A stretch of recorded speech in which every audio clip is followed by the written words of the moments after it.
Hello, hello, Dina Wakley here with a little conversation about gesso.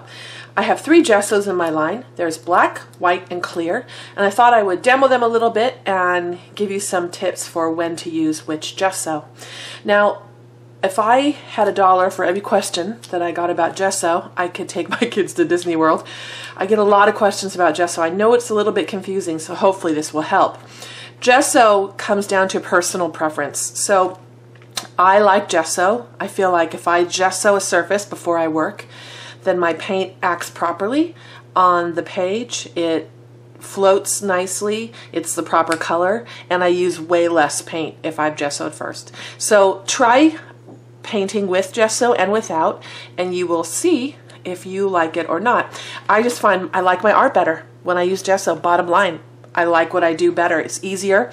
It's also a little bit of insurance, because if you gesso first and you really don't like what you did, if your paint's still wet, you can wipe it away with a baby wipe. So think of it as underwear for your art. It protects things and it is also a little bit of insurance. So here on this journal page, I have glued with gel medium a piece of vintage ledger that I tore out of a ledger book, and I'm going to put a little bit of gesso on the ledger, black and white and clear, and then I'm going to let that dry, and I'm going to do a few things over the gesso so you can see the difference.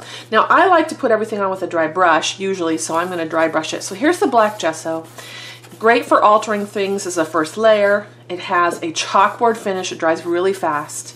Super dark. So why use black gesso when you want to completely cover up what you are painting on? And also, when you want that great chalkboard finish, it has a lot of grip and grit, and doesn't white look amazing on black? You look at all the chalkboard things that are super popular. Colors will look kind of 1980s neon awesome on black.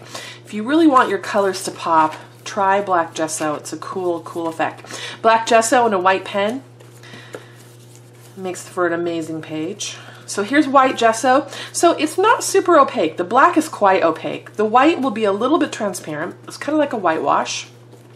Probably my most used gesso. But you'll see that the black and the white do obscure that vintage ledger. So if you are painting over something that you don't want to obscure, then you'll use the clear. Because as I paint the clear on, you can't see it at all probably on the video because it's not obscuring that ledger. So I'm going to let this dry, and then I'm going to paint over them, and you can see the difference in how the different gessos look with paint on them. Alrighty, my gessos are dry, so now I'm just going to put a little color over them, and you can see the difference. So the black will amplify color. So anytime you put a color over the black gesso, it's going to really amplify it and make it look vivid. It's a really cool presentation. White gesso, it will also amplify color too. And then the clear is lovely because you can still see whatever your substrate is from the background. So color on the black, on the white, and on the clear. Easy peasy. Which one do you like? I'm going to take a stencil and just stencil over it a little bit as well. I probably use white gesso the very most. But if you told me I had to get rid of one of them, I would say, no, I need them all, because they're all important for different purposes.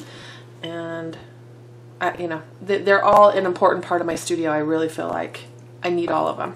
I'm just going to throw my foam in the water so that it gets rinsed out. So see, again, the different colors and the way they look on the gesso. Metallic looks amazing on black gesso, by the way. This is sterling, which is silver. It looks fantastic. And all of the gessos work for the baby wipe technique, where you put paint on. I'll do it a little bigger here. And then when you grab a stencil and a baby wipe and you rub. This technique doesn't really work on unprimed paper. You need to have gesso for it to work. If you don't have gesso, it will simply kind of gum up and tear up your paper pulp and doesn't really work at all. So as you can see, all 3 gessos work well for the reduction technique as well. So there's the 3 different gessos, black, white, and clear. You can see how they all give a different look and feel.